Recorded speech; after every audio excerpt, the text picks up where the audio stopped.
Hello everyone. So today we'll discuss about analysis of reducing sugar in honey. As we know, honey contains disaccharides. So disaccharides present in honey are sucrose and maltose in small quantities because major sugar present in honey is in the form of glucose and fructose. So disaccharides are present as sucrose and maltose in small quantity. The hydrolysis of sugar disaccharide into its component monosaccharide, that is dextrose and fructose, is known as inversion of sugar. So just I'll show you reaction. Sucrose, as we know, its formula is C12H22O11.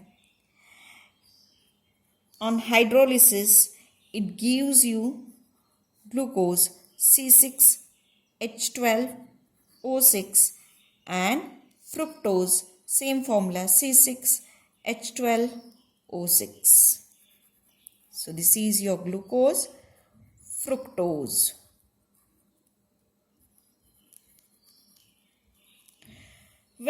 Now we have to discuss what happens or what is exactly why it is known as inversion. When plain polarized light is passed through the solution of pure sucrose, it rotates the plane of plain polarized light to right side or to right. As hydrolysis takes place, solution will contain sucrose, glucose as well as fructose. So, amount of rotation, or simply we can say that angle of rotation is reduced. When hydrolysis is completed, solution will contain only glucose and fructose. It will not contain sucrose. So, direction of rotation is changed completely, or it is known as inverted from right to left. Hence, the process is known as inversion of sugar. So, this process is known as inversion of sugar or inversion of sucrose. Now, in honey, the analysis of reducing sugar is done by using Cole's ferricyanide method.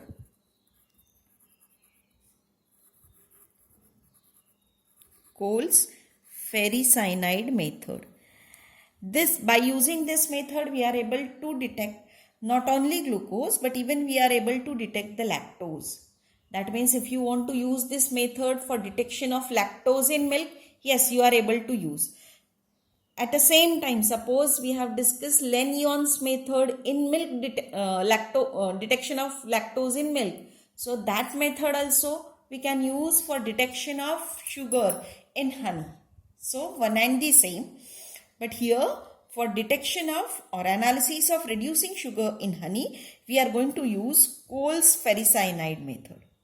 Now this method was very first used for determination of sugar, and this was introduced in 1923 by the scientists Jensen and Hededron. This method was extended by Hens in 1929 and then by Hume and Nackling in 1931. Now, reducing sugar like lactose, glucose contains aldehyde or ketonic group. These groups reduces ferricyanide solution to ferrocyanide in alkaline medium. The oxidation is accelerated by heating the solution, which helps in expelling out the dissolved oxygen in water.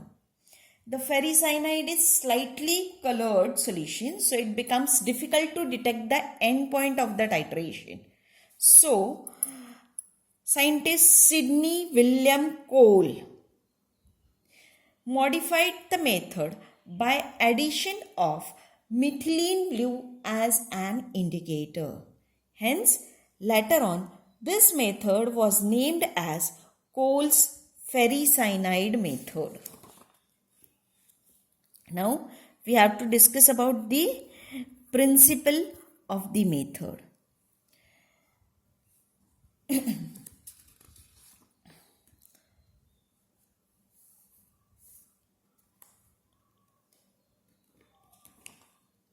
When methylene blue is added, all ferricyanide is converted to ferrocyanide. So solution turns faint yellow in color. Methylene blue is a redox indicator. So what will happen? When excess amount of glucose is added to it, it reduces methylene blue and blue color disappears and colorless leucobase is obtained. That means the end point is from blue to colorless. The color of methylene blue reoccurs after some time due to aerial oxidation. That means this may happen that after some time you may get again blue coloration, and that is due to the aerial oxidation of methylene blue. Now we'll discuss which solutions are required in this method. So as it's a ferricyanide method, so ferricyanide solution is required, that is 1% ferricyanide K3FeCN6. It is prepared as 1% means 1 gram of ferricyanide dissolved in 100 cm cube of distilled water. Then 2.5 normal NaOH is required. It is prepared by 25 gram of NaOH dissolved and diluted to 250 cm cube in distilled water. 5 normal HCl is also required. So it is 225 cm cube of HCl dissolved, or it is diluted to 500 cm cube of distilled water. Then 1% methylene blue indicator is required. It is prepared as 1 gram of methylene blue per 100 cm cube of distilled water. Then 1% glucose solution is required. Same way, 1 gram of glucose per 100 cm cube of distilled water, or dissolved and diluted to 100 cm cube of distilled water. Then honey sample is required. So honey sample required, directly honey we can't take. So we have to prepare a honey sample solution.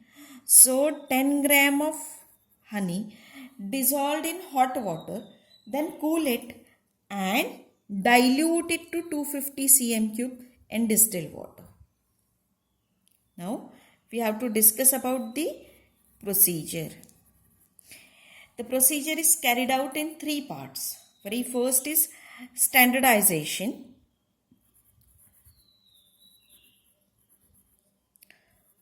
Of K3FeCN6.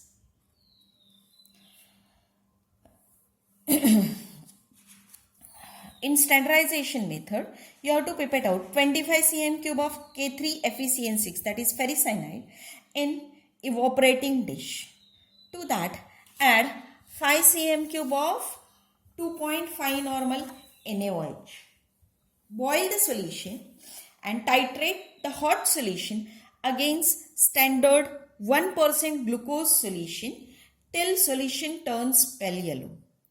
When the solution turns pale yellow, add few drops of methylene blue as an indicator and continue the titration till solution becomes colorless.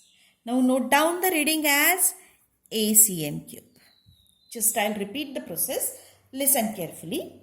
You have to take 25 cm cube of ferricyanide solution in an evaporating dish. To that, add 5 cm cube of 2.5 normal NaOH.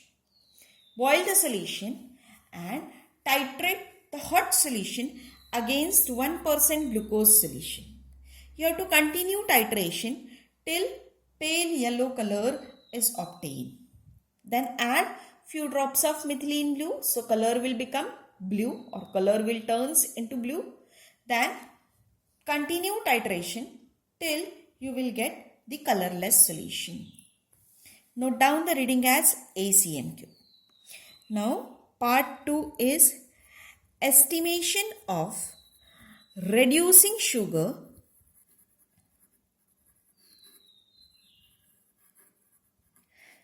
before inversion.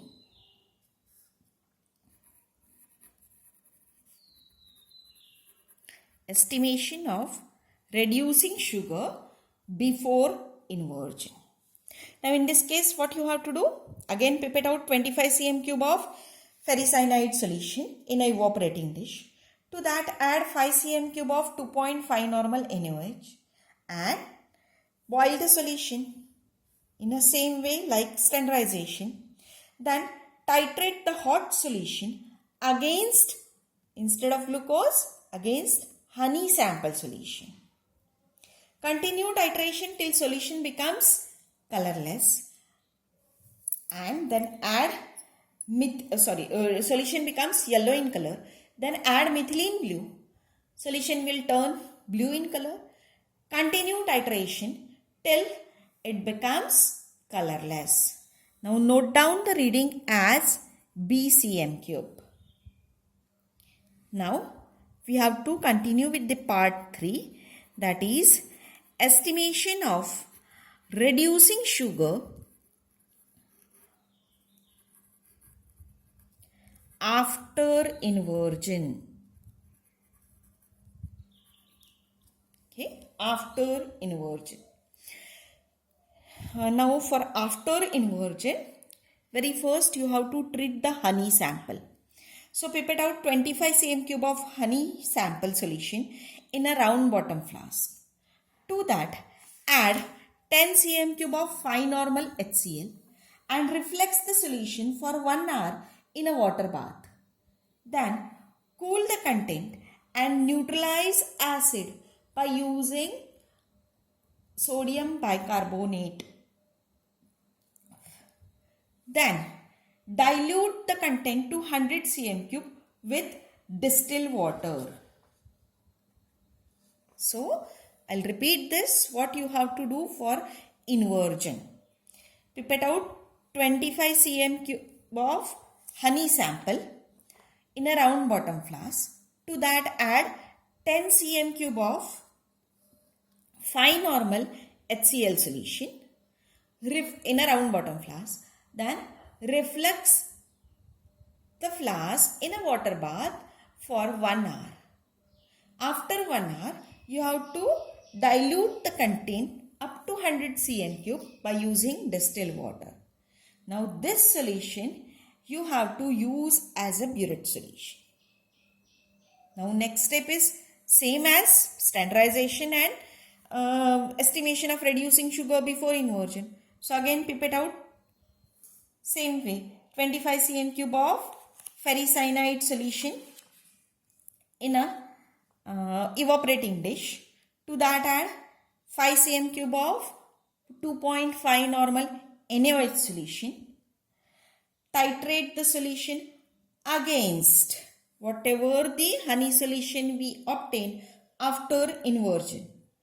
Then continue titration till you get yellow coloration. Add few drops of methylene blue. Solution will turns blue in color.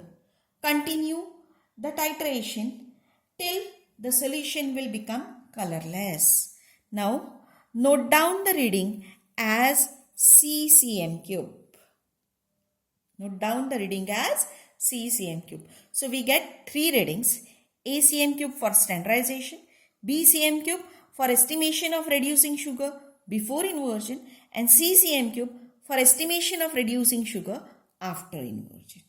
Now next step is you have to do the calculation.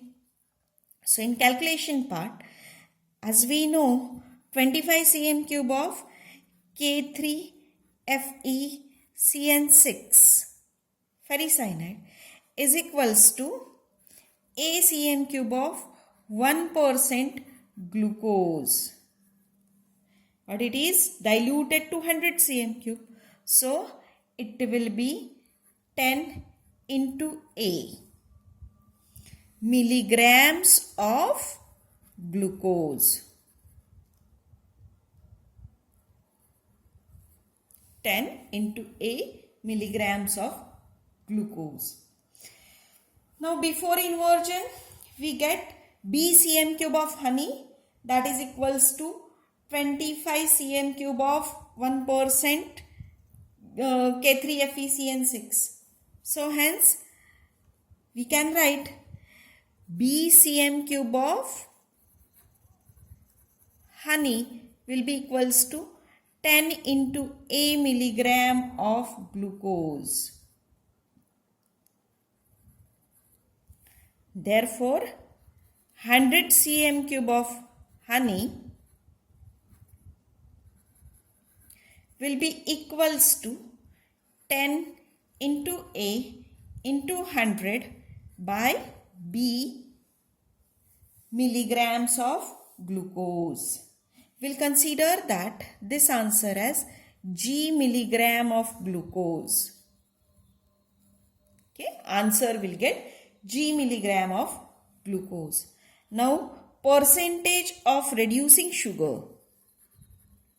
Percentage of reducing sugar before inversion is G upon W. W indicates the grams of honey sample taken into 100. Now, same calculation we have to do after inversion. So, for after inversion, we got the reading as C cm cube of honey. So, C cm cube of honey equals to same way 10 into A milligram of glucose. 10 into A milligram of glucose. So, same way for 100 cm cube of honey, we'll get 10 into A into 100 upon C. We'll consider as H milligram of glucose. Now, percentage of reducing sugar after inversion will be H upon W into 100. So, in this way, we are able to detect the percentage of reducing sugar in honey. Thank you.